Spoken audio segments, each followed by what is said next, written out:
What's up? It's Bobby Robbins here. I'm the author of the savage memoir, Sex, Drugs, Pucks, and Souls, Secret Life of a Hockey Fighter. There's the back of it for you. I'll read the back just so you know what it's about. And this video is actually going to be the first two chapters. The first two chapters and then a little bit of chapter 3. So it'll give you a good intro to the book. And basically this is my whole life, starting as a kid and fighting my way all the way to the NHL, and just all the crazy madman stuff that happened during the journey. So here's what the back says. What's this book about? Fighting my way to the NHL, losing it all, a sexual journey, potent drugs and visions, a spirit quest, my life, a savage effing story. From the author Bobby Robbins. A raw, shocking glimpse of the sexuality and secret life of a hockey player with a destiny to chase and a dream to play in the NHL. With bare knuckles and guts on display, he's fighting his way to the top. But there is turmoil, confusion, addiction, and brokenness inside. There are secrets waiting to come out, and there is fear. He's searching for his identity to find out who he really is, sexually, athletically, spiritually, everything. Experience the climb up the hockey ladder and the search for meaning, for identity, for redemption, for glory. This savage memoir takes the reader on an epic journey from boyhood to manhood of a hockey fighter, as seen through 4 lenses: sex, drugs, pucks, and souls. It's the story behind the story of a man fighting his way to the NHL, and then the fall. So that's the synopsis on the back there. And then a little bit about the author. It says, Bobby Robbins is a retired professional ice hockey player and oldest rookie to ever make an NHL opening day roster with the Boston Bruins in 2014. Robbins earned his Bachelor of Arts degree in English Creative Writing from the University of Massachusetts Lowell, where he served as captain for the NCAA Division I Riverhawks. Robbins embarked on his professional career in 2006, signing an NHL contract with the Ottawa Senators. After stints with 11 minor league teams, 132 pro hockey fights, and 500 games played over 9 seasons, Robbins accomplished his NHL dream at age 32. A 2-time AHL Man of the Year award recipient, member of the Providence Bruins all-time team, and fan favorite wherever he played, Robbins retired from professional hockey in 2015. Sex, Drugs, Pucks, and Souls is his first book. So that's what you get on the back copy there. And there is your front copy, and we're going to get right into it for the first 2 chapters here, plus a little bonus from chapter 3. And of course, this book starts out with a warning, and I'll read it to you. I guess this is the official start, so here we go. Warning: mature content, adult themes, graphic sexuality, explicit drug use, crude language, ultraviolence, exploding bodily fluids, general mayhem, and depictions of insanity that some readers may find disturbing. Sex, Drugs, Pucks, and Souls, Secret Life of a Hockey Fighter. And the inscription, for the boys. Ferda. Bleed all over 'em, let 'em know you're there. Ned Braden, Charlestown Chiefs. Chapter 1, in the beginning. Write down one thing you wish you could change about yourself, my 2nd grade teacher instructs. She hands a piece of paper to each student as she meanders through the rows of desks. I know right away. I want to be white like everyone else. I want to look normal. I feel a pit growing inside my stomach. A warmth overtakes my face and neck. Thank God I'm unable to blush because of the pigmentation of my skin. I'm too dark for them to know. I'm 7 years old. This is early anxiety. I don't know what it is yet, but I'll come to know it well. Its crippling claws. I need to act fast and formulate a game plan, or else I'll be found out, or else they'll know I'm weak and scared, but I'll never let them know that. I'll be the best. I'll always win, no matter what. I wish I had different ears, is what I write, even though I like my ears. I lie so they'll never know my secrets. I come home from school and look at myself in the mirror, peer into my eyeballs, perceive that there's someone in there looking back at me, that there's something more to me. Soon the teacher makes us go around from desk to desk saying what we want to be when we grow up. I know instantly. I don't want to be anything else. I hear the other students tell their dreams, be a doctor or an astronaut or a marine biologist, and then it comes to me. I want to be a pro hockey player. Some of the class laughs, but I know it's my destiny. After school, I go home and sit in the makeup chair in my mom's bathroom. This bathroom is my sanctuary. I can hide out and look into the mirror, be anyone I want to be. I finally understand that I'm different, the only colored kid in my whole town. Peshtigo, Wisconsin. Population 3,000. Just me. I turn my head from side to side and look at the brown skin on the boyish curves of my face. The reason I feel different is because I am different. There's only one path for me now. I have to be the best. I'm going to make it all the way to the NHL. I can feel it. I'm at the playground now and listening to some boys talking under the monkey bars. I dig a hole in the wood chips, get to the black dirt underneath, and bury a pine cone. I hear about this thing called sex and wonder what it is. I can't get it off my mind. When I think about it, I'm not thinking about those other things. I sense early on that it's a big deal, that it's driving the world. I hear whispers of it from the TV screen or from the conversations of the older kids on Knockabay Ave, pronounced Knock-a-Bay. I have a metal fighter jet toy with a pointy tip on it. I'm playing games in my imagination in my room, crawling under the bed and behind the dressers, looking for some hidden treasure. I take the tip of that jet and move my hand like a jackhammer. It feels like something is controlling me. I engrave tall letters into the wood on the back of the dresser, the word sex. I instantly feel shame. I can't hide the letters or cover them up because they're too big. The imprints of the fighter jet phallus penetrated too deep into the wood. My heart pounds with guilt that I might get caught, I might get discovered. I push the dresser back and clean my room. I pick up all the dirty clothes, put them into the hamper, and arrange the furniture. I tidy up my baseball cards and Ninja Turtle action figures so there's no suspicion. But I know those big letters of sex are back there. I keep that secret pressed up against the wall as tight as it can go. 6th grade is about to start. We get a list of the items we need for gym class. For the first time, we have gym lockers with padlocks of our own. Showers are mandatory. This terrifies me. First item on the list is deodorant. I never thought much about my armpits before, but now I feel self-conscious, that prickling sensation. I don't have hair under them like some of the other boys. I get a giant can of spray deodorant. I love dousing my pits with the stuff after gym class, feeling the burn. I don't shower because I'm too scared to be naked, but I take sneaky glances at the boys exiting the shower. Some of them are already developed long strands of armpit hair and wild fluffs of pubic hair. I see Tommy Kissinger's penis. It must be half erect. The thing is enormous and looking right at me, that intimidating eye.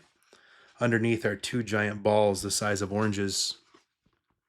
I stare, half in horror and half in astonishment, in full defeat, knowing that his sperm whale could swallow up my minuscule minnow in one gulp. How can I ever compete with a guy like that? A notion begins to grow inside me that my penis is tiny and pathetic, and that I am too. The only thing I want is to hit puberty and be whole, to have pubic hair, to become a man. That's all I want. My mom signs me up for basketball and they put me at point guard. I have a technique that's unstoppable. I drive the basket as fast as I can and jump into the air, flying toward my opponent, forcing him to foul me. As I'm airborne, I gently flick the ball into the hoop. Most of the time, the ball goes in and I get to shoot a free throw. Sometimes it doesn't, and I shoot 2. When I'm on the free throw line, I feel that festering fear that I have no armpit hair. The entire world is looking at me, and I know I'll be found out. Lessons are forming early. I'm learning to perform at the highest levels under these circumstances, under this stress, under this upheaval. The sleeveless jersey leaves me exposed, but I devise a plan. Instead of shooting the ball in the traditional way, how my dad taught me, shooting like I'm in a phone booth, lifting up my arms high into the air, releasing the ball, then flopping my hand like a dead fish. I shoot more like a girl. Keep my arms down at chest level, release the ball from right under my chin. Then no one sees my smooth, hairless armpits. No one says too much about my technique. I can bury those free throws and rack up the points. Sports becomes a way for me to hide my shame. When I'm scoring points and making plays and winning games, no one asks any questions. They give me high fives and pat me on the rear end and tell me I played great. I play every sport imaginable, but my two loves are baseball and hockey. Hockey all winter and baseball all summer. It's summer now, baseball season with that sun shining high in the sky. I alternate between pitching and playing catcher, hitting home runs over the left field fence, spitting sunflower seeds in the dusty dugout, pouches of big league chew, and blowing bubbles the size of my head. Then it happens. A boy on my baseball team invites me over to his house, tells me his dad has porno magazines. I know about porno already and its existence, but I've never seen it before. I'm ready for this. I already feel that magnetic pull toward girls, one in particular, Josie Blinkleton, with her neon yellow spandex. She makes me feel a certain way. I know I want more of that. He takes me down to his basement. There are boxes everywhere. He pulls one out from under a table and opens the top. I see the stacks of magazines in there, beautiful women on the covers.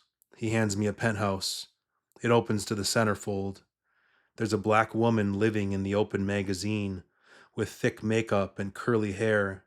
I look into her face, her eyes shrouded in heavy eyeliner.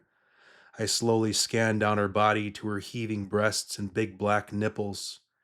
My eyes are just about as big as those enormous areolas. I keep scanning down and everything turns still and silent. I can hear my heart beating in my chest. My eyes move toward her stomach and belly button.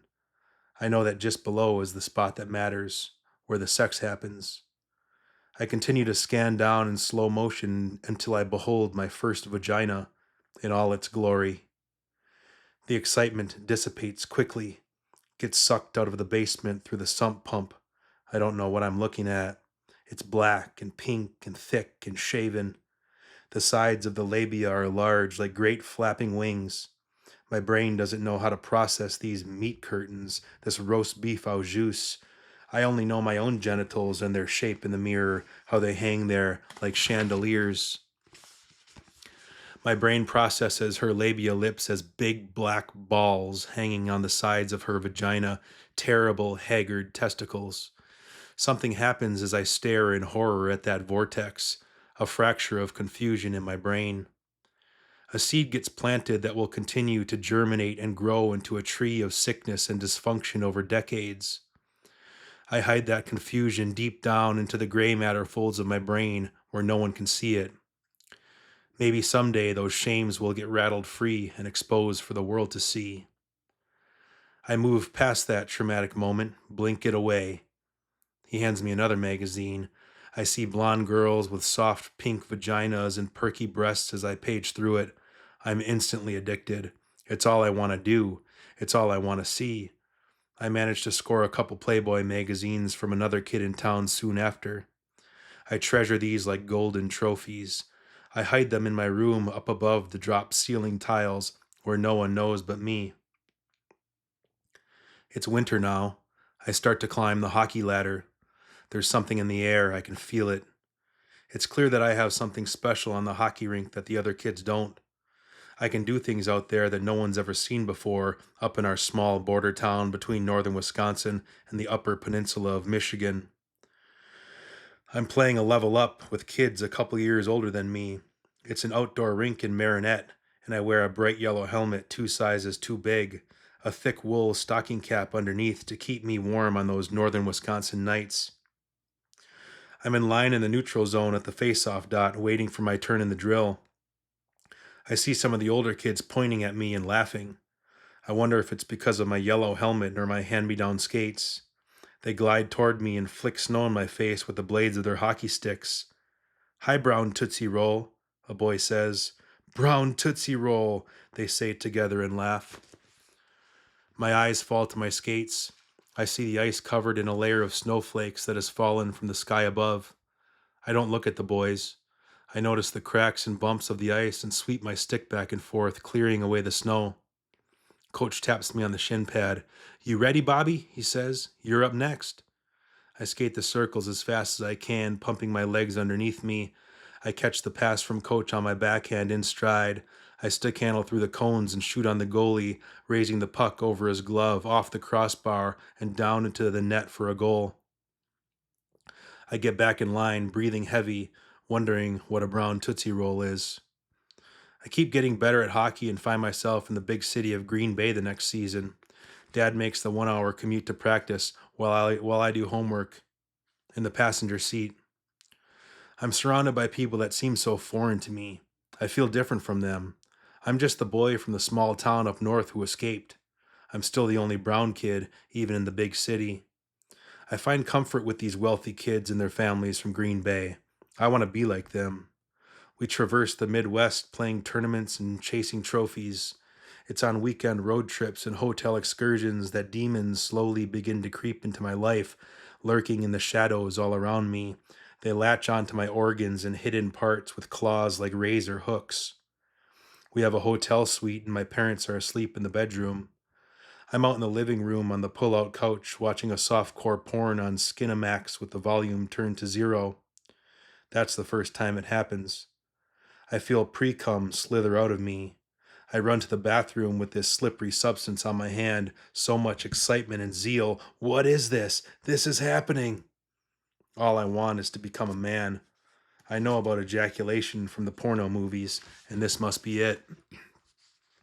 Thus starts my quest for knowledge of my penis and the amazing things that come out of it. I'm 11 years old. I go to hockey camp in Minnesota and room with a blonde-haired boy from Washington, D.C. He's more advanced in his knowledge than me. He tells me about masturbation and how to do it right. We turn the lights out in the room. This is my first time. I'm on the top bunk and he's on the bottom. He tells me to grab the base with a tight grip like the knob of a hockey stick and start moving up and down, priming the pump. The room is dark and quiet aside from a rustling and squeaking of mattress springs and movement of shadows on the wall. He announces that he finished. I know what that means, but there's nothing happening for me. I feel that shame and embarrassment again. I'll find a way out. They'll never catch me. I clench my abdominal muscles and force a tiny sprinkle of urine out of my boner.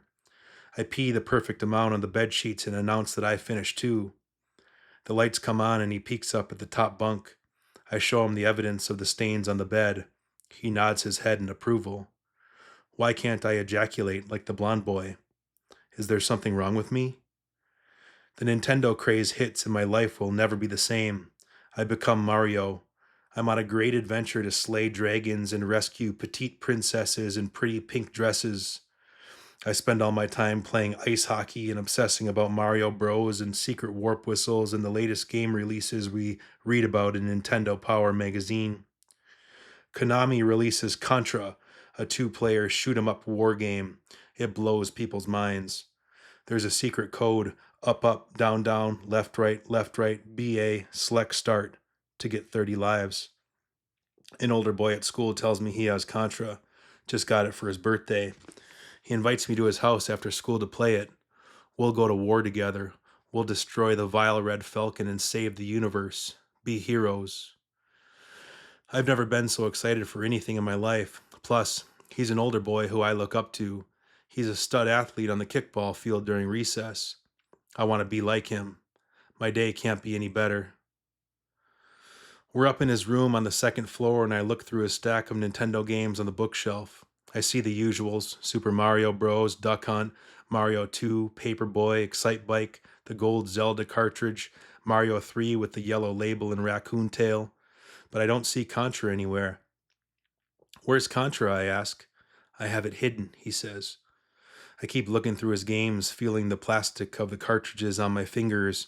He fumbles his words and tells me he'll let me play Contra. But first we have to go out to the playhouse in the yard, he says, to play house. I follow him out to the playhouse in the front yard. We're inside and he tells me we're going to pretend to be husband and wife. You be the wife and I'll be the husband, he says. Then I'll let you play Contra. I've seen enough pornos at this point that I know what happens between husbands and wives. Before I can respond, he pulls out his erect penis. It's just sitting there like a flagpole.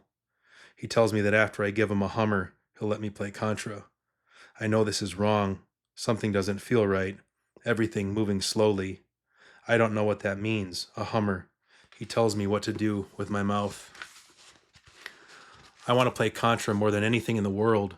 I lean over and he puts it in my mouth. It's sweaty and salty. I bite down on it. He winces in pain, zips up his pants, and walks out, frustrated. I'm a bad wife. He tells me he doesn't have Contra after all. I go home and eat bratwurst for dinner with my family. I tell them I had a fun day at school and at my friends. I stare blankly at the white milk in the glass and push broccoli around on my plate. Everything okay, Bobby? My mom asks. Oh, I'm just tired, I say. It's been a long day. Get to bed early tonight, kiddo, my dad smiles. Big tournament this weekend. More fractures happening in my brain, more confusion. I'll tuck those away, deep where no one sees them. Bury it down there. The masturbation intensifies. I finally figure out how everything works, and now I'm able to finish like a champion. But I don't have any semen in my nuts yet because I haven't hit puberty. A clear, translucent substance shoots out like stink venom. There's an emptiness I find during orgasm that I can rest in. I love that emptiness, that nothingness. It's my escape from the world around me. In those few seconds of bliss, there's no pain. I take the bus home from school and have about an hour before my mom gets home from work. I dig into her VHS aerobics tapes and find a cassette of Jane Fonda in a teal leotard. I lie on the living room floor and stroke myself, imagining how smooth those fabrics feel in the sweaty skin underneath. I hear a car pull into the driveway and the dog is going crazy, barking and running into the furniture. Mom must be home early. I hit eject on the VCR frantically, put the aerobics tape back on the shelf, turn off the TV, gather up my clothes in a ball, scamper off to the bathroom, lock the door. I peek out the window and see my mom carrying in groceries and inspecting her flower pots, picking off dead petals and bugs. I open the cabinet to choose from an assortment of lotions and lubes. I've been using the Vaseline lately. I love its greasy texture and suction as I lie there, lubed up from nipples to kneecaps and making the tightest little hole with my clenched fist. I open the lid and it's scraped clean to the bone. I move on to the bottle of hand lotion. I pick it up and it feels like it's filled with air. Empty too. I used all the Vaseline and the hand lotion. I feel those prickles and wonder what my mom will think when she discovers that it's all disappeared, absorbed right through the delicate skin of my genitals and up through some blood vessels to coagulate in my horny heart. I consider going dry, but see a bottle of shampoo and conditioner combo that looks enticing. Extra strength, dandruff control. I masturbate on the bathroom floor, buck naked to a Victoria's Secret catalog. I hold the magazine in my left hand in front of my face while my right hand does all the work. I finish and unravel a scroll of toilet paper to clean myself up and flush the evidence down the toilet. I return the Victoria's Secret catalog to the magazine rack where I keep it hidden on the bottom shelf under the stack of Better Homes and Gardens and Country Living magazines. I zip up my pants but feel a tingling that grows into a burning. I pull them down to my ankles and look at myself in horror. The skin below the head is bright red and swelling up like a mushroom wearing a scarlet scarf of doom. It's like a little tan turtle's head having an anaphylactic response to a bee sting and bad shellfish. The skin of my balls crusts over and looks like reptile scales. It keeps swelling and I wonder if it's going to pop. I just know this is permanent. The thoughts attack my brain that I'm forever scarred and forever a freak. What girl will ever want to have sex with me and my deformed dick and crocodile balls? I cry and pray to God, oh please make it normal. God, make it go back to normal. I'm 12 years old. On Sundays, I go to the Lutheran church and sing songs and take confirmation notes during the sermon, but it doesn't mean anything to me. Church means that I can stuff my face with cookies and donuts afterward during the coffee clutch and go play games with the pastor's kid at his house, bow and arrow, BB guns, and baseball cards, while my parents talk about the weather or the Packers with their fellow congregants. I write poems during church like, I see the pastor. God is my master. I get them published in the Lutheran magazine. I'm writing what they want to hear, but inside I'm boiling and horny and scanning the congregation for any semblance of skin or flesh or pantyhose that I can capture with my eyes like Venus flytraps and masturbate with later. These early teen years are a hard time for me. I don't know why I feel the way I do, so lost and angry. I don't even know who I am. Am I just a brown Tootsie Roll? Why do no girls like me? The one I like says I'm cute, but cute like a puppy dog, and she's not interested. She wants a man, not a boy. I feel like I'm always going to explode. I just keep my focus on hockey. It's my escape. It's all I want to do. If I'm not on the ice practicing or traveling and playing games, I'm in the driveway on my rollerblades and ripping a plastic puck into the goal that my dad built out of 2x4s and netting. When it gets too dark to shoot pucks, I come inside to eat dinner. Then I'm right back at it, stick handling a golf ball around the living room, toe dragging under the chairs and coffee table, picturing myself in front of thousands of fans, scoring the game winner in Game 7. I can see it out there in the distance somewhere. I just have to grow first. This doesn't seem fair. I can't understand why everyone else hit puberty already, but I haven't. I'm a 14-year-old bantam playing in Green Bay, and it seems like every one of them grew and their voices changed. Mine still sounds like a girl. We're in the locker room and going around from player to player, reaching into our underwear and pulling out pubic hair to prove that we have it. Some of the guys reach in and pull out long, thick tufts between their fingers. Some go in and pluck out one or two thin ones. I'm standing in the corner of the locker room and watching in horror because I don't have any pubic hair. I'm a bald eagle. I feel that thumping in my rib cage and the instinct to survive, to never be found out, to never lose. I wait for it and time it perfectly. Greg reaches into his underwear and pulls out a thicket, and everyone laughs and claps their hands. Right at that moment of applause, I reach up to my head and pluck a hair from behind my ear, faking an innocent itch. It's a thick black one. I take it between my fingers and discreetly curl it into a spiral. I've seen enough of the curly hairs on the toilet seat in my dad's bathroom to know what they look like. I keep that thing pinched between my thumb and pointer finger in my right hand. When my turn comes up, I feel the warmth in my face and machine gun heart pumping bullets of fear. I reach my hand into my pants and make a look of concentration, then a feigned wince of pain as I fake a plucking motion. I bring my hand out of my pants to reveal a thick, black, curly pube.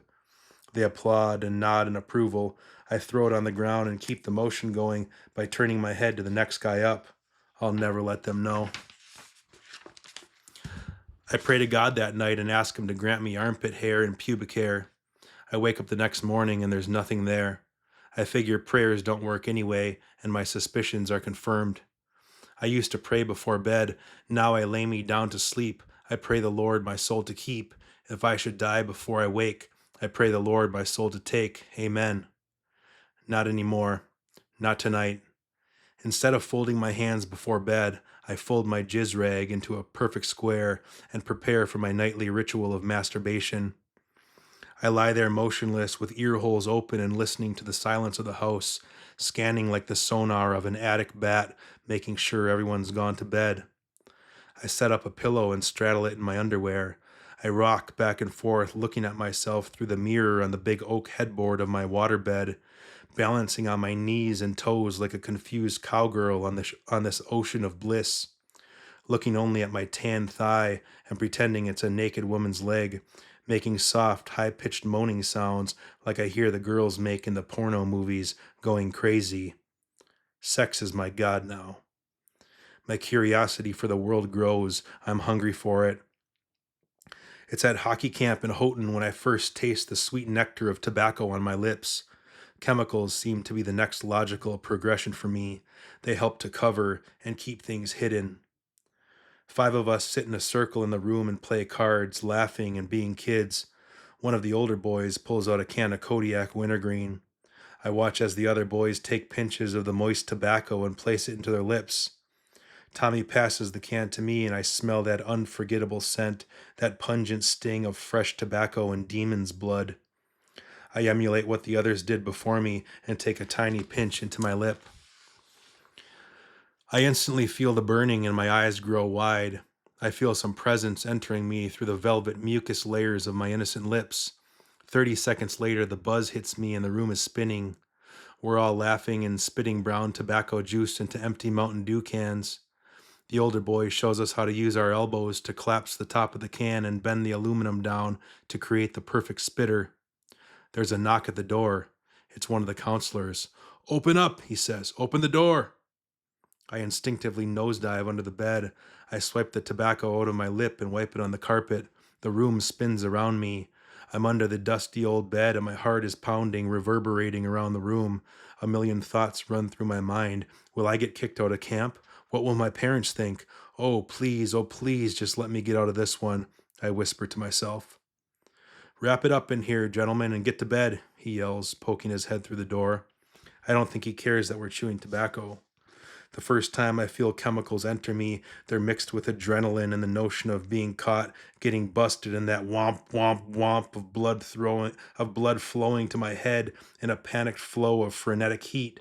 And I love it. I want more.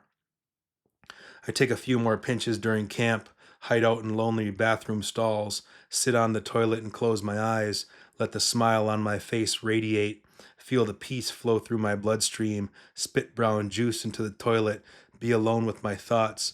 All my worries drop right down between my legs, wash away through some pipes and sewers, flush out into vast oceans where they'll never be seen again. The tobacco gets its claws in early. Later that year, I have my first encounter with marijuana, the green goddess. One of the guys on my team has a brass pipe. He already smoked all his weed out behind the hotel and as high as a cucumber. He passes the pipe to me in the hotel room. It's still warm. I put my nose to the bowl and smell the burnt odor emanating and tempting me for a taste. "What happens when you smoke it?" I ask. He tells me all the fun stories of laughing and eating and how much better sex is on it. My mind races as I marvel at this golden pipe. What kind of green genie is in there to grant me any wish I want? I hold the pipe in my hands, rubbing my fingers on its metal ridges. I tell myself that I'll smoke it someday when the time's right. Opportunity knocks a few months later on the roof of my buddy's house. There are 5 of us up there. I feel awkward because I'm the only one without a girl, the fifth wheel. I know what'll happen later tonight with no parents home. They'll be making out and having the time of their lives, and I'll be alone. Josh pulls out the dime bag. He packs the bowl on the roof outside his bedroom window. I press my lips up to the cold metal of the pipe and he fires the lighter. I hear the crackling sound of burning plants. The smoke curls and heaves down my windpipe. The moment it hits my lungs, my wish is granted. We're annihilated and can barely get off the roof and back into the window. We roll onto the bedroom floor and laugh until we cry, unable to function or breathe. Then the music comes on and the lights go low. My 2 buddies disappear to far corners of the house with their girls, and then it's just me, all alone now, wondering if it's because I'm different, wondering why no one wants to kiss a brown Tootsie Roll. All I want to do is touch a girl, to have a girl look at me like they do in the porno movies, to moan and quiver and scream out my name. I sit out on the patio and stare up at the starry dome above me and think about my future. I think about escaping from this tiny town and making something of my life. Someday I'm going to get a Victoria's Secret girl when I play in the NHL. Then they won't be laughing anymore.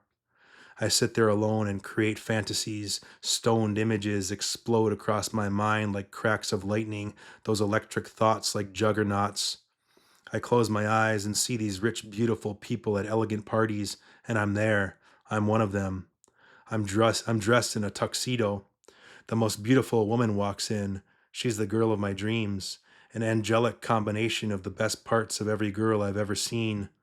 Her blonde hair bounces and curls as she walks. She's wearing a miniskirt and heels, those long legs flowing like rivers to be baptized in, like 2 wet tributaries flooding up to that delicious delta hiding beneath the lace thong under there. I meet her at the door. I take her hand in her coat. I look deeply into her eyes. I speak to her in a manly voice, a voice that's hit puberty and with a body that has massive muscles and heroic fluffs of pubic hair and armpit hair full of pheromones and fury. "Would you object?" I pause and scan her curves. if I got down onto my knees and went to work on your gorgeous body. The words roll off my tongue, secretions of spider's silk. The scene cuts to the coat closet, my head between her legs. Her thighs caress the skin of my ears like a soft whisper, telling me to keep going, telling me don't stop. I can almost taste it. I can almost reach it. It's coming. That's the life I'm going to build for myself. I'll get there one day. I'll get out of this town.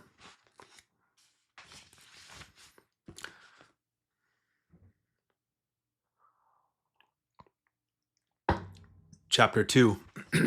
Chasing the Dream. Chasing the Dream. High school hockey comes and I have to make a choice.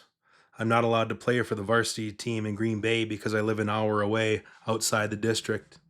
Do I come back to the Northwoods to play in tiny town USA or keep this thing going, keep climbing the hockey ladder? My parents and I go over the options and decide on military school starting my sophomore year. But it's not one of those kinds of military schools. This is my first taste of the elite life, prep school.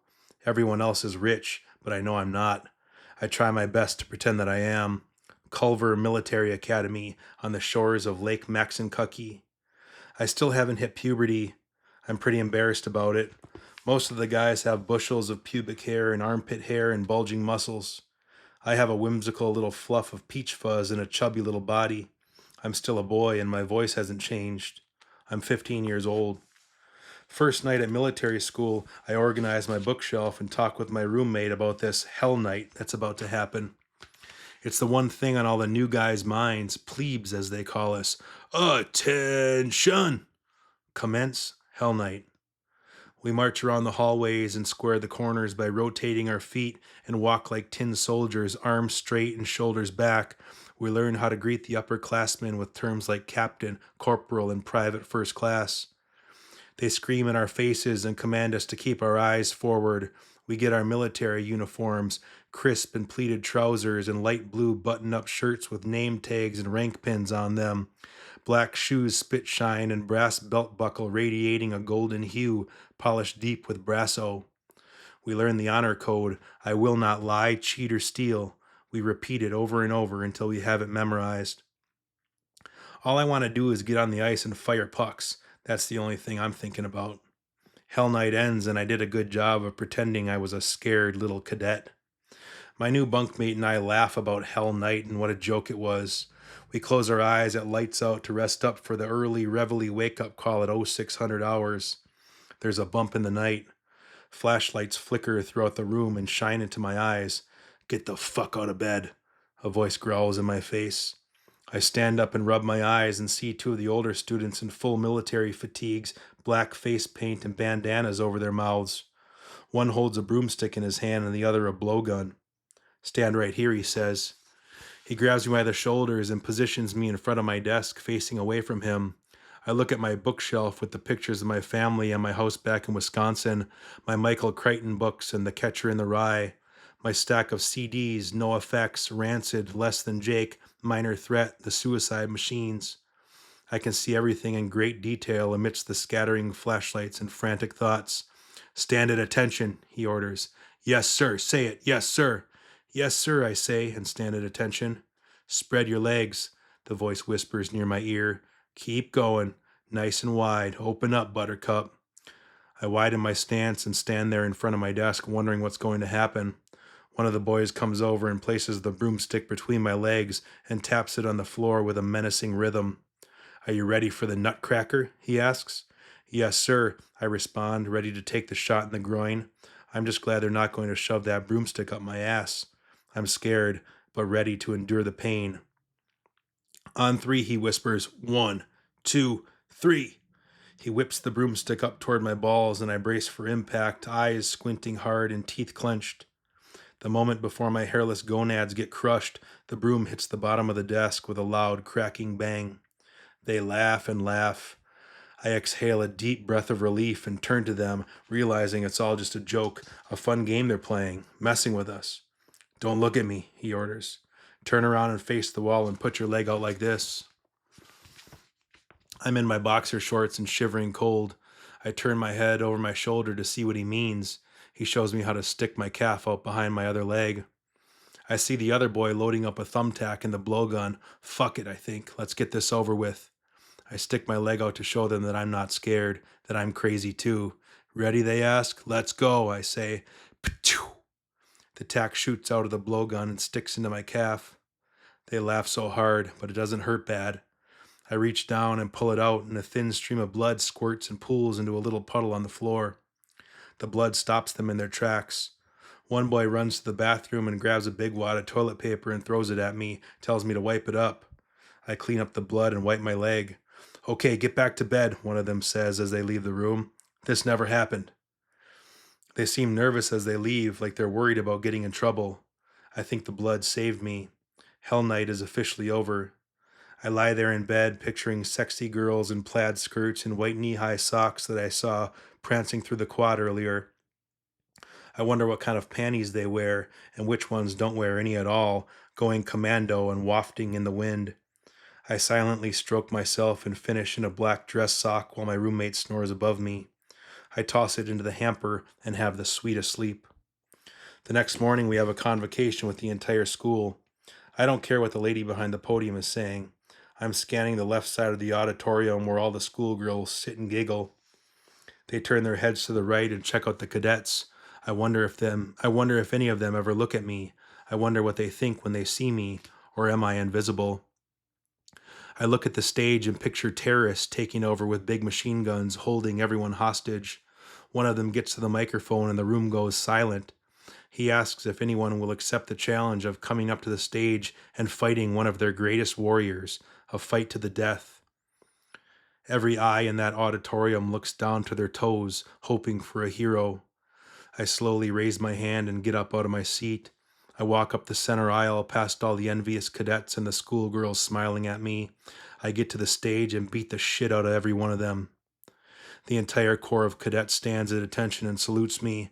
The schoolgirls stand and clap their hands, jumping up and down, tits heaving like dough in slow motion. They hike up their plaid skirts and showcase themselves, looking eagerly to me with anorexic eyes, and I have my pick of the litter. I'm hopelessly addicted to pornography. There are some computer disks circulating around the barracks. They're filled with thousands of pictures of naked women in all sorts of positions and poses. I download them onto my computer and hide them deep within folders upon folders in some random icon that I name system_reset.exe. We all masturbate furiously and relish in fantastical tales of depravity and just how fucked up we can be, trying to one-up each other with sick stories and vivid imagery. I always win. In the back of a porno mag, I see some products for sale. I put in an order for a masturbation device, a little mouth with red lips and a silicone tube attached with ticklers and tentacles inside. I order an extra large bottle of special lube too. The boys are infatuated with the mouth. We open the packaging and it just flops there, flesh-colored, and smiles at us, whispering things in our ears. We've never seen anything like it. It comes with a little silver ball with a motor in it that vibrates the bottom lip, a trembling quiver of bliss of a secret midnight kiss. It's attached to a remote control by a little cord. You can turn the vibration speed up or down depending on your preference. I sit in the bathroom stall with a big chew in my mouth and try her out, but it doesn't feel the way it's supposed to feel. Those ticklers in there are hard and scratchy. I pour gobs of that lube into her mouth until she drowns and turn the vibration up to maximum, make her hold her breath underwater. Anyone can use the mouth. The only rule is that you have to wash her out real good when you finish, and you can finish inside. You have to dry her off and hide her back in the lounge, wedged under the sofa, tucked way up there with stray cans of chew, porno mags, and other contraband. Some of the boys decide to play a prank on me. I often boast and joke of the high-quality lube that I ordered and use the stuff every night, basking in its slippery radiance, its gorgeous, greasy grip. They empty out some of the lube when I'm not there and replace it with icy hot, so the next squeeze of the bottle squirts out burning hellfire sauce. They all wait in the other room next door when I get back from class, ears pressed to the wall in anticipation. I lock my door and put a scarf in front of its little window, escape to my cave of fantasies on the bottom bunk while a bedsheet hangs and provides cover from any peering eyeballs. I have this picture of a naked woman with the biggest bombs of all time wedged between the mattress of the top bunk and the springs. She stays up there and lives up there, on all fours and smiles with her face down and ass up. I take out my beloved lube from the hiding spot between the mattress and the wall and squeeze a dollop into my hand. I start stroking and imagine what it would be like to have sex with a woman like her, those legs wrapped around me and screaming my name. I bet those guys in the NHL are having sex with women like this. I feel a sensation boiling inside of me. Something doesn't feel right. It begins with a tingling warmth radiating from my testicles and slowly crawls up my shaft and innards, culminating into a burning pain that's ripping me apart. I start screaming. I smell the icy hot. It's almost unbearable now. I'm in survival mode. I open my door and run to the shower naked. They're waiting in the hallway and laughing and rolling on the ground, tears in their eyes. My boner is bright red and burning, and my balls like glowing coals. The icy hot is deep inside of my penis hole and burrowing like a termite. I jump in the shower to wash it off, but the water makes it 10 times worse. It's scalding.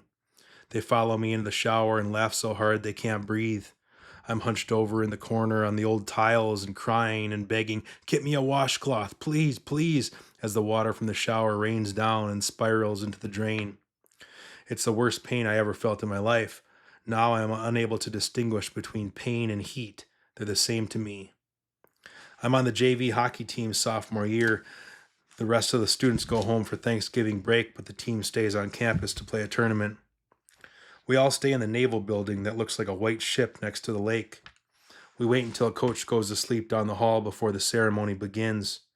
There are 22 teenage boys all lounging on beds and couches in a dark room. There's a big square television placed up front. There's a porno tape playing and everyone in the room is masturbating. The boys laugh and race to see who can finish first. There's an unwritten rule to not look in any other direction except at the erotic images of bouncing flesh and titties on the TV screen. I don't win the race but cross the finish line in a respectable fashion. I'd rather be a marathon man than a one-pump chump anyway. I go to the top of the naval building and spit tobacco juice off the side and onto the grass below.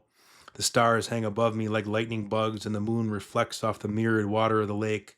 I know that I am on a great adventure, and this is just another step. I don't know where it'll take me, but I feel that stirring deep inside. What does it all mean? I flick the chew out of my lip and still feel horny thinking about those schoolgirls prancing around. I lie on the roof of the naval building with my pants down to my knees and stroke myself, looking up at the stars and feeling the cool breeze brush against my balls, sending shockwaves of shivers through my body. I shoot my load into the air toward the heavens like a comet and listen to the water gently lap up against the shores of Lake Maxinkuckee. We're on the ice every day and in the weight room and getting bigger and stronger and faster. I play defense on the JV team. I'm a nobody really, but I'm a hard worker, known to be a little crazy. Kind of clunky out there, but can move pretty good. I still have no armpit hair and a high-pitched voice that I mask by pretending it's lower than it is. I don't think anyone knows, but there's one guy on the varsity A team who knows. And he says, "Hi, Bob," in an exaggerated low voice whenever he sees me. He knows. Something happens late in the season that changes the trajectory of my hockey career. We're short on forwards because of some injuries, and coach calls me to the other side of the bench to play wing. He must see the terror in my eyes. I don't know what to do. "Just go as hard and as fast as you can," he says. Get in there on the forecheck and hit someone." His instructions are clear enough. The steel of my blades hits the ice as I jump over the boards. I black out and do things on the surface of that ice that no one's ever seen before. I crush two players into the boards and they lie there in heaps and we get a scoring chance. The entire momentum of the game shifts. When I get back to the bench, my teammates and coach look at me like, "What just happened?" I'm thinking the same thing. It's clear that I can do something out of the ordinary. I learned that I can put myself into a state of mind and body. I can become the hunter, and God help the hunted. All my prey can do is pray. I smash opponents that game. From that point on, I never play defense again. I just smash. I'm a forward, a rugged winger, a hard-nosed, gritty, dangerous, forechecking menace. I smash and flail and fling my body, a heat-seeking missile. I black out, and I like it. Forechecking for me is a higher state. It's not really me there. I'm in there watching, but out there on the ice, it's not me. It's a monster. All those years of feeling so small and bullied in Wisconsin come out and erupt into collisions with opponents. I drive my shoulder through their body, and there's nothing they can do about it. The school year ends on a high note for me. There's a buzz about my forechecking ability. I can tell that people are afraid of me, and I like that. It gives me a sense of worth. I'm back in Wisconsin for the summer and chomping at the bit, ready to get back to school and back to forechecking. And just like that, a miracle happens. In an instant, I become a man. The bushels of hair appear on my body. My voice changes, and I don't have to fake it anymore. I hit puberty. I grew. My Irish German dad is a huge human being, a giant standing at 6'4" and 250 pounds. But my mom is this agile little Filipino lady, and I become the mix of the two. Now I'm a big body who can move smoothly and with agility and fast, like a big brown jungle cat assassin, not like the little pussy I used to be when they flicked snow in my face and called me names. When I show up to campus for my junior year, I can tell everything's changed. People can't believe how much I grew. The girls are looking at me differently too, laughing a little bit more at my witty jokes and smiling deeper.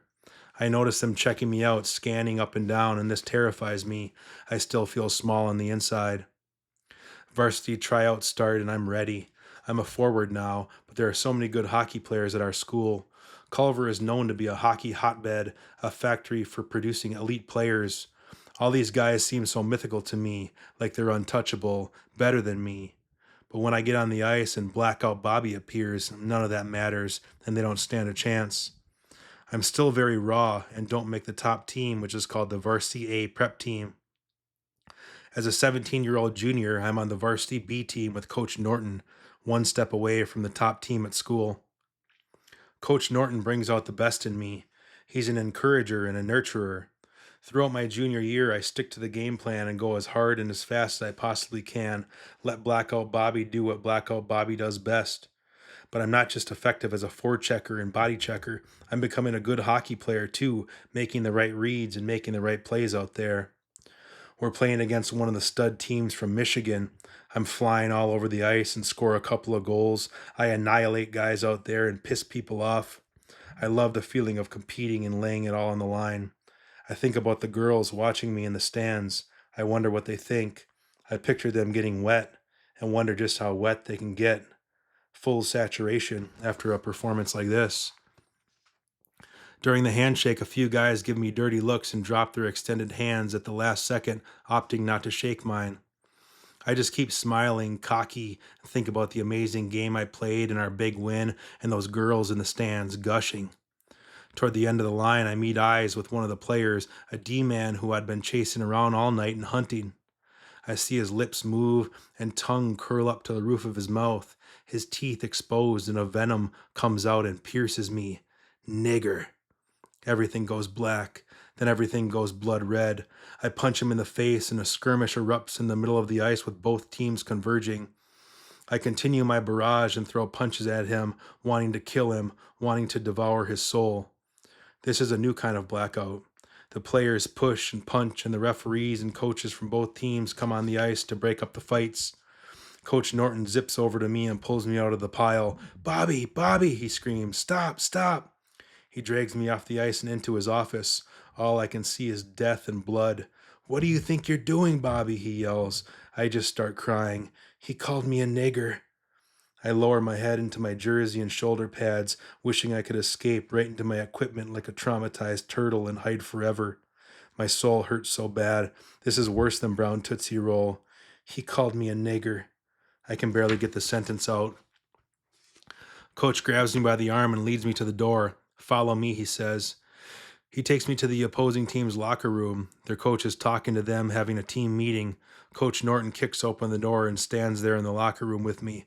"Who said it?" he asks me.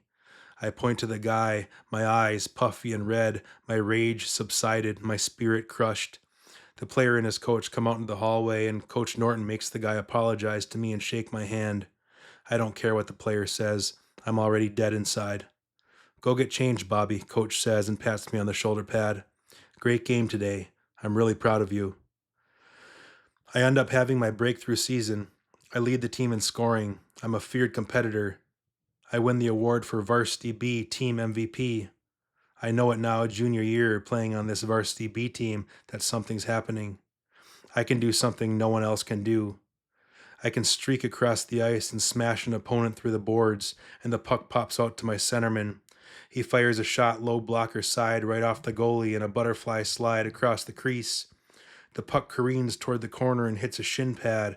It's back toward the crease where I battle with a Goliath defenseman, sticks up in the air, a deadly dance of cross checks and cross gazes, grunts and growls. The puck hits the toe of my skate. I whack it once, twice. I feel the cross check. Hit me right below the padding on my back and make contact with the soft skin and muscle tissue caressing my spine. I wince in pain and fall forward.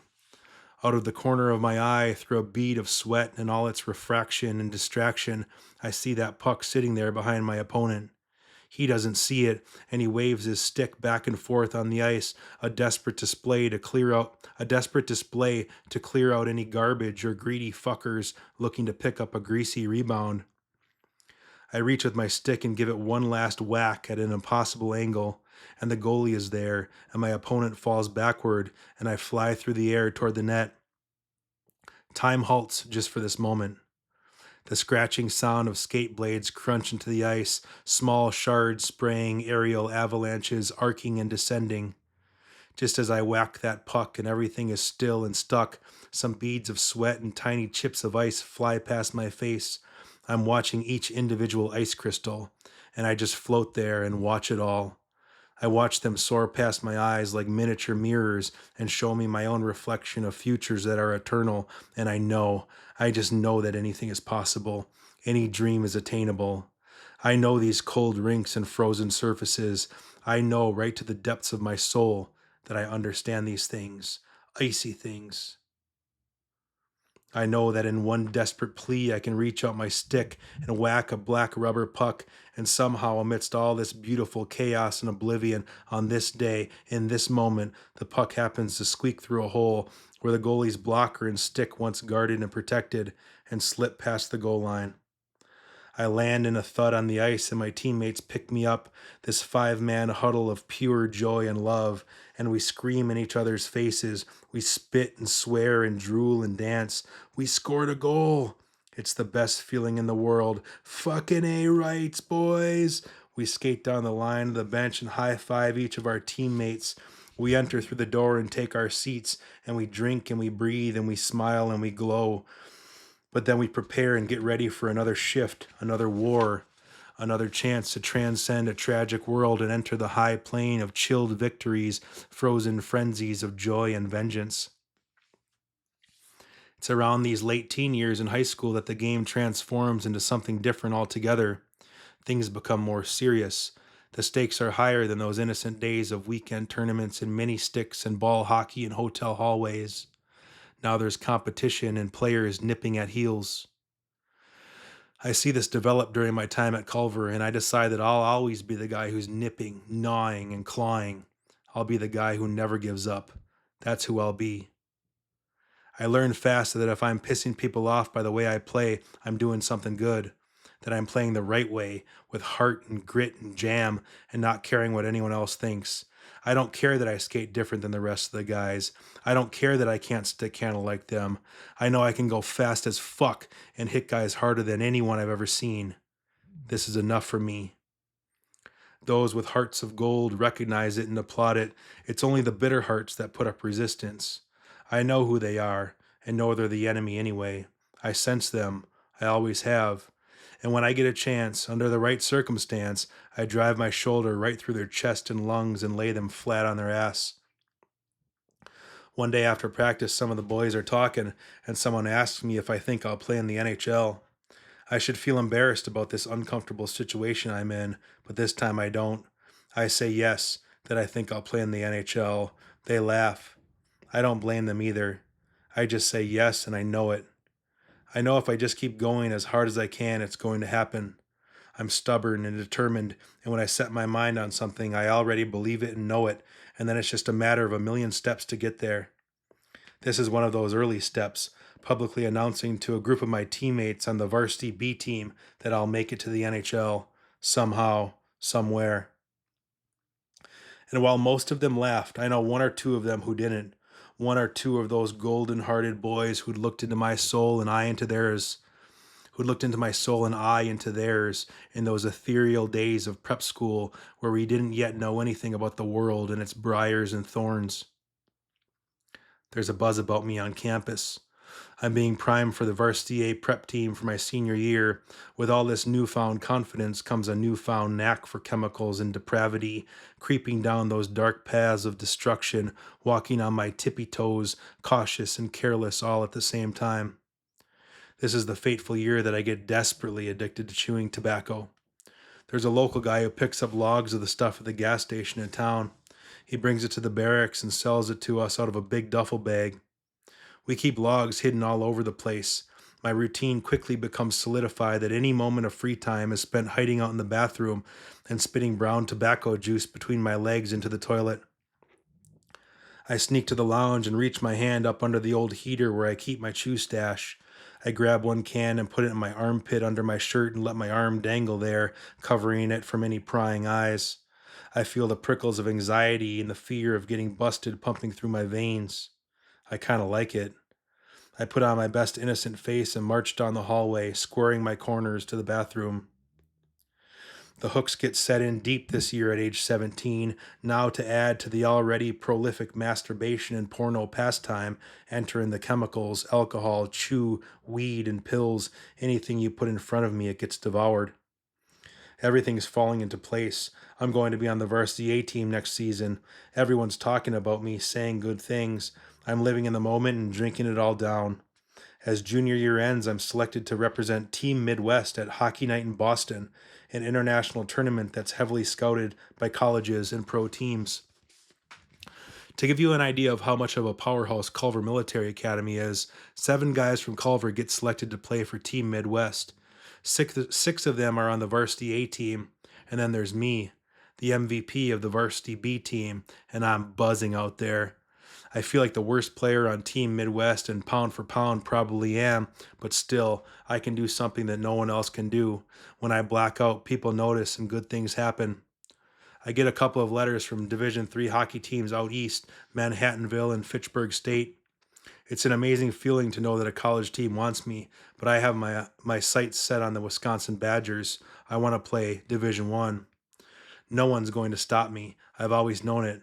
I know I'll play Division I. It seems like some far-off pipe dream, but somehow I believe it has to happen. My full measure of faith is there, even if I don't see it yet. Coming into my senior season, I'm ready. I'm so ready. I get even bigger and stronger over the summer, and I'm prepared to take on anyone who steps in my way. The big man on campus, a senior with an opportunity as big as the sky. Everyone's excited to see how I'll do. The coaches know it, the players know it, my parents know it, and I know it. Bring it on. And then we have a party off campus. It gets out of control. It's parents' weekend, and this means that we finally get to leave campus and go off to hotels with our families. I've only drunk alcohol a few times before, and I like it. No, I love it. I don't love the taste, but I love that feeling of letting go and relinquishing all control and care. Some of the guys score a few bottles of rum and whiskey with fake IDs. We're out in the field and guzzling the booze and letting the effects take hold. A different kind of blackout Bobby makes an appearance, and someone has a video camera and films it all. There's a group of hot townie girls running around and taking shots, and they love the boys from the military school. I'm lying on the grass and can't wipe the smile off my face. There's a drunk townie on ecstasy rolling all over me and laughing at my jokes. She's tiny and crawling on me and pretending to be a cat, meowing and nestling up on my chest and neck. I'm so horny that I'm going to pop, but I'm scared and don't know what to do, not with a girl like this, Catwoman. I have to go pee, she purrs. Come help me. We stumble off behind a building and she squats down and leans against the bricks and pees. She's laughing and tipping and swaying back and forth. I hold her up by the arms as she empties. Help me get my underwear on, she giggles with eyeballs rolling into eternity and lips like red velvet. I pull her underwear up in their leopard print, her skinny thighs damp with perspiration and humidity. I zip her pants and fasten the button. I'm drenched in pre-cum. She's swaying and swelling with sexual energy and leaning into me. All I want to do is kiss her, but I'm so nervous. Then it happens and we come together and press our lips and bodies into each other. We roll around in the grass and anthills. We dry hump, trying our best to feel something through layers of denim that chafes and grinds to a pulp. So, looks like this is going to happen. My first blowjob. My heart is beating so fast inside of me, I'm sweating and already feel insecure about my size. She unzips my pants, but it feels different than what I imagined from all those years of swimming in porno scenes. Nothing's happening. It just flops there, trying to crawl inside itself while I drown in shame. It's like she's smoking a little cigarette now. I panic and want to shrink and slither into one of those anthills, follow some tunnels into the depths of the earth and disappear. I close my eyes tight and try my hardest to think about the last porno scene I watched, hoping to get hard. It was this blonde-haired college girl in her dorm room with a suction cup dildo stuck to the post of her bunk bed. She's on all fours and smashing herself backward onto it, moaning unmercifully. I become the bedpost. I'm completely limp, but somehow finish. It surprises her, and she spits it all over the place. An awkward silence now. Let's head back to the party, I say, and take her by the hand. I take a monstrous swig of rum and force it down my throat as I burp up some vomit and swallow it back down. The next morning on campus, we stand in military formation to perform our weekly Sunday parade. It's a series of military movements and marching judged on accuracy and precision. I stand there and think that I might be dying. This is the first of many hangovers I'll fight through tooth and nail. Word gets out about the party and the tape, and we get called into the commandant's office. He's the guy who makes all the decisions. A few of the hockey players are involved, and we know that if we get caught drinking, we get suspended for half the season. So we agree and make a pact. Deny till you die. I'm the first to get called in and play it stupid, like I have no idea what they're talking about. What did you do this weekend? They ask. I make up elaborate stories of my relaxing weekend with my parents, spending quality time together and connecting. Anytime they mention a party, I act shocked and appalled that they would even insinuate that I'd be underage drinking. I lie through my teeth and cover all my bases. Somehow my brain thinks I did a good job of it. They tell me to go into the hallway where the other hockey guys all wait to be questioned. I sit there in the hallway, sweating pure, salty bullets of guilt. I watch the next three students walk out of the office with red eyes and tear-stained cheeks. They look at me and shake their heads in failure, looking like they just got waterboarded in there. I can't believe what's happening. I'm fucked. My mind races with what my next move should be. My mind races with what my next move should be, and the only conclusion that I can come up with is to beg for mercy. I get up and knock on the office door and ask the administrators if I can talk with them. I come clean with everything and confess that I was at the party, that all the stories circulating about Blackout Bobby doing hilarious things on film are indeed true. Some of the video evidence. Me with my pants around my ankles, peeing on a huge boulder and pretending to hump it. Then I'm talking drunken gibberish and there's a large tree branch tucked into the back of my shirt, and I'm reaching my mouth to the side mid-conversation and taking bites from the leaves on the branch and talking about how delicious the eucalyptus leaves are. Next scene, I'm on my hands and knees hurling green vomit into a drain sewer. I'm yelling something about Ninja Turtles and swearing, bellowing profanities at Michelangelo, the party dude, who must be down there somewhere, lurking in the shadows just beyond my double vision line of sight. I'm just glad my first sexual failure with the townie girl isn't on that film. I'll censor that memory, blur it out completely, and never think about it again. I guess they'd seen enough of Blackout Bobby. I get kicked out of prep school a week before my senior hockey season starts, for the drinking, but mostly for the lying. They call me into the office. Bobby, based on the information you've given us, and then there's a pause. And in that eternity, I see my life flash before me, and I think about the mercy and grace they're about to show me for confessing to everything, and I'll be better. I'll get my act together. Just give me one more chance. We've decided to dismiss you from the academy. Dismiss. Those two syllables stab me and slice through my flesh, a sharpened blade of regret. I'll never forget the sound. I break down into hysterical tears and cry harder than I ever cried before as the room spins around me. My head slumps over in my hands, deflated, and everything crumbles into nothing. My parents pick me up in the green minivan loaded up with all my luggage and trunks, and we drive home to Wisconsin, 6 hours in silence.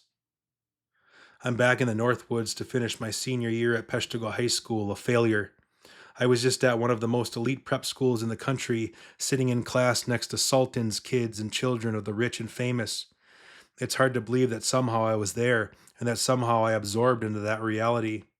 I know now that it all stems from a deep longing for something more ever since I was young. I always wanted to get out of my tiny town. I dreamed of cities and high society. I dreamed of something bigger, something better, something else. So now the journey ends. It's all over. I'm back in my old school with all my old classmates who I grew up with ever since kindergarten. We all know each other too. We know who we are at our core. This sort of thing happens when you spend years and years in classrooms with the same people stacked in rows in a cage. But out there in the world, I get to become someone else. I get to become who I truly am on the inside, beneath the core, where no one sees. That's all I really want when I strip away all the distractions and doubt. It's just me. And I see that there's a great big world out there, and I want to be a part of it. I want to be something and make something of myself. I'm graduating from high school in 6 months, but I don't want to go to college like everyone else. I want to play junior hockey. That's all I want to do, play hockey. Way off in the distance, I see some vision of me, and I'm playing in front of thousands of people. It's all I want. Hockey makes life simple. Put the puck in the net, finish your checks, work hard, hoist trophies. But there's this feeling like something's just a little off, that it all doesn't add up. I have a suspicion, an instinct, that there's something much more mysterious to this thing called life than what they're telling me. I keep this thought in my back pocket next to my tin of tobacco, knowing that someday I'll discover the truth. I spend the remainder of my senior year in a haze of chemicals and lifting weights and getting on the ice as much as possible, and wondering what I'm going to do with my life. I latch on with a local midget AAA team in Green Bay, the Northeast Wisconsin Roadrunners, a step above high school hockey, one stop from junior hockey. It's the first time I really experienced that pro hockey lifestyle of partying. A group of us spend a lot of time drinking beers and going to strip clubs and chewing endless cans of tobacco together. After a game, one of my teammates' dad says to me, "If you didn't focus so much on hitting, you could be a really good hockey player." But it's just what I know how to do. Hockey for me is about body checking. I love the feeling of hunting down my opponent and homing in on the perfect angle as I skate across the ice like a spear and drive my shoulder right through his heart. It's the best part about hockey. Maybe it's all an outward expression of the pain and dysfunction I feel inside of me. I don't know. But for those couple of hours on the hockey rink, I can put on a suit of armor and hold a weapon in my hand and hunt opponents. I can become something mythical. I can become someone else. I play the rest of my senior season with the midget AAA team, and when the season's over, it's over. There's a silence in the hockey world. I don't have any options. Reality sets in that boyhood is dead and gone. I'm 18 now. I have absolutely no idea what I'm going to do with my life.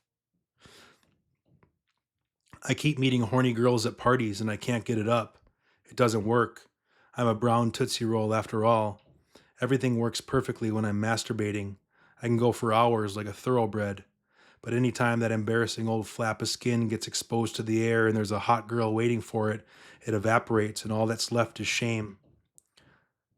I do manage to lose my virginity in a drunken hotel room, some high school graduation after party of annihilation. It's me and the hottest little kitten ever, and my buddy passed out on the other bed snoring. No way I'm getting a condom on, so I stuff it in there and manage to get going, but can't feel anything, even though I know I'm supposed to feel something in this rite of passage. I'm supposed to feel like a man now. I ejaculate and make it official. Boom shakalaka. A demolished dumb fuck, but somehow still smart enough to pull out.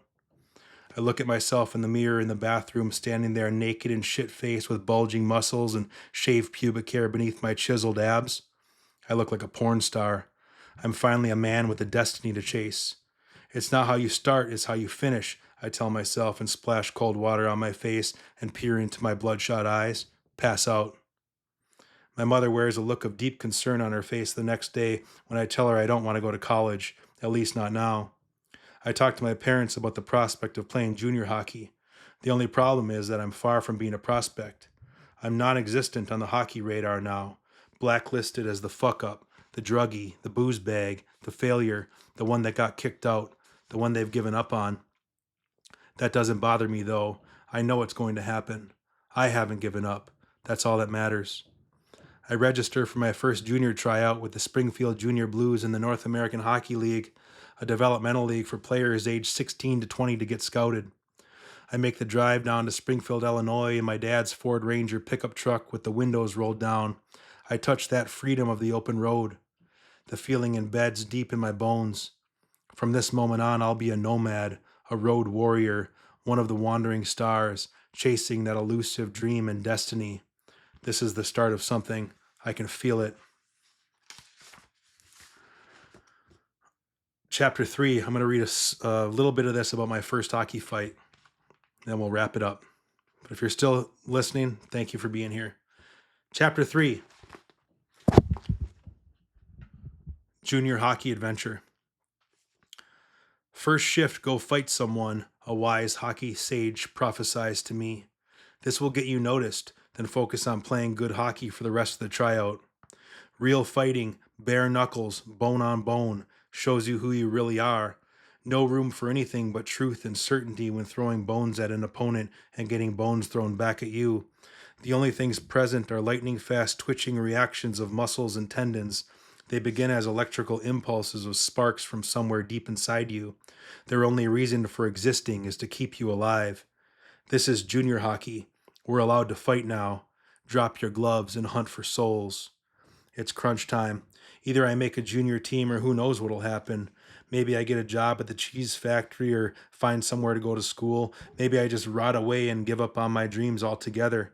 An endless stream of uncertainty and unknowns. Okay, here I am. Open tryout with the Springfield Junior Blues of the North American Hockey League, Tier 2 Junior A. I have to make the team, period. I've never been in a fight before, on or off the ice, mostly because I'm scared to lose. Clap. The puck drops and I'm working as hard as humanly possible, going 100 miles an hour, trying to put the puck in the net, hit everything in sight, and make the right plays. Some of the veterans from last season's team are at the tryout. You know who they are. You can smell it, sense it. They walk proudly and wear the official team apparel and gear. I want to be them. I chip the puck past the defenseman, beat him to the corner. His D partner gathers the puck off the boards. I fly in like a cannonball, crunch him up against the glass, use my stick like a spear to dig the puck out from beneath his crumpled body. I get control of the puck. Someone cross-checks me from behind, sends me headfirst into the boards. I pop right up and hear those fateful words, "You want to go?" I shake it off and start skating up ice to backcheck. The play drifts away into the neutral zone. Mid-stride, I have a thought pop into my brain. It's time. I turn around and let my gloves slide off. I unbuckle my helmet, bounce it off the ice, and turn to my opponent. I watch him elegantly toss off one glove, then two. They fly through the air with a flare of panache. He unbuckles his helmet like this isn't his first time. Sends it spinning and careening down the ice. If I wasn't so scared, I'd be impressed. He's one of the veterans on the team, about my size, wiry, looks tough and rugged to the bone, those piercing dark eyes. He places his knuckles up beside his face. Just then, the big nuclear warhead of the camp, the resident tough guy, old Goonie McGinty, steps in front of my opponent and pushes him aside. "No, you're fighting me instead," he barks. If the first guy shed his gloves with poetic artistic flair, Goonie takes things to an entirely different level altogether, like some kind of maestro. His gloves arc perfectly through the humid air of the arena, landing softly next to his helmet that's still spinning like a top and making a slight scraping sound on the ice, his own symphony of blood and guts. I'm looking at two veterans on the team, both standing there with their gloves off and furious faces. I must have rubbed them the wrong way. That means I'm playing good hockey. Time to back it up. I don't know what to do, so I do the only thing I can. I put my knuckles up and step forward to engage. Goonie McGinty steps forward too. After a quick square up, we come together and grapple. I get a good grab on his jersey. I'm in full defensive mode. Everything turns into slow motion. The crowd and the scouts and the other players all disappear. It's just me and Goonie in this little bubble of hatred together. He throws a big overhand right toward my face, but I see it coming and lift my left arm to block it. He winds up again and throws another haymaker. I see this one coming too and block it with my left hand, turning my head away in a defensive posture. He winds up and throws a third punch identical to the two previous, and I block this one too. In the middle of my first hockey fight, I have a thought. I think I have his timing down. He winds up again to throw another big punch, but I split it right down the middle and put my fist through his nostril. A heavy pie in the face overhand right bomb. It connects with the meat of his nose, explodes his face all over the place, drops him. The entire arena goes silent. No one knows what to do. I pick up my gloves, helmet, and stick, skate back to the bench and take a seat. Something changes at that moment. I see how much respect and space is earned through a well-timed punch in the face. For the rest of camp, no one so much as looks at me with anything but respect and cordiality. I envision the player on the bench next to me offering me a bottle filled with Gatorade like a maitre d'. Mr. Robbins, would you like some water or perhaps a towel? How about some Gatorade, sir? I like this feeling. I want more of it. My confidence is growing, but I still feel insecure, still feel like that brown Tootsie Roll underneath it all. I feel like I don't belong. My suspicions are confirmed and I don't make the team. They keep Goonie on the roster instead. But I receive a valuable lesson in my first hockey fight. For some reason, I possess another skill that most other hockey players don't have. I can chuck 'em. I can move ever so slightly with the most delicate electrical impulses from my nervous system and avoid being hit. I can whip my knuckles toward adversaries, make contact with soft skin, and explode their faces. The next week, I go to open tryouts for the Dubuque Fighting Saints in the United States Hockey League, the premier developmental league for players aged 16 to 20, all hoping to get scouted by Division I schools in the NHL. The USHL is big time, Tier 1 Junior A, the U show. I'm out of my league but have the tryout of my life. There's a native there with long black hair down to the bottom of his jersey. He flies around the ice cross-checking and tomahawking guys in the wrists. Everyone at that tryout is scared to death of him. Screaming Buffalo, they call him, but not to his face. No one's built up the courage to look him in the eyes. After the first period of the scrimmage, a scout comes into the locker room with a red face and screams, "You guys are going to let that fucking Indian run around out there? Who's going to do something about it?" There's nothing but silence. We're all terrified. Then someone speaks up, "I'll fight him." Everyone's looking at me, and I realize that it's me who said it. Shit. It must have bubbled up out of me. Instantly, my cheeks get hot and my fate gets sealed. First shift of the next period, I skate up to Mr. Buffalo at the face-off circle and ask him to fight. "Square up, buckets off," he says, calmly in a slow, thick native accent. I fight as hard as I can, chucking knuckles. And luckily we slip and fall and the fight's over before it even starts. But none of that matters. All that matters is I was willing to do it. I showed up. This is a valuable lesson to learn. Just show up, and it'll all work out somehow. But not this time. I get cut again. I get cut from 5 junior tryouts that summer and start to believe what those coaches are telling me. Maybe they're right, that I'm worthless, that I'm awful at hockey, that I'm better off dead. But things aren't so bad. I'm working at the local rink in Green Bay. I have the key and can skate whenever I want. I go into the rink at midnight and put on music and skate around with gloves, stick, and a puck for hours until the morning light emerges. It's the most peaceful feeling that I know. The crunching sound of smooth ice under the blades of my skates. The hockey rink is my protective cocoon from the world. Nothing matters when I'm out there on the rink, all by myself skating through the misty fog and firing perfectly placed pucks into the corner of the net. We have a good crew of hockey folk at the rink in Green Bay. We're all hungry to chase the hockey dream. We skate and eat and lift together every day. That's all we know and all we care about, chasing pucks and glory. One of the boys, Big Willie Snipe Show, asks me if I'm going to the tryout down in Somerset for some junior team in the Montana League. I'd heard about this league before. It's Tier 3 Junior A, known to be a tough league, a fighting league. It's already late in the summer and this is my last shot. First shift at tryouts for the Great Falls Americans, a big guy picks a fight with me. He gives me the nod and shakes his gloves. My gloves fly off and helmet goes spinning. I grab a perfect hold on his jersey right at his shoulder and throw 5 punches into his face and drop him, blood squirting everywhere. Next shift, I streak down the left side of the ice, cut across the crease, and tuck a pretty goal past the netminder. I'm on fire.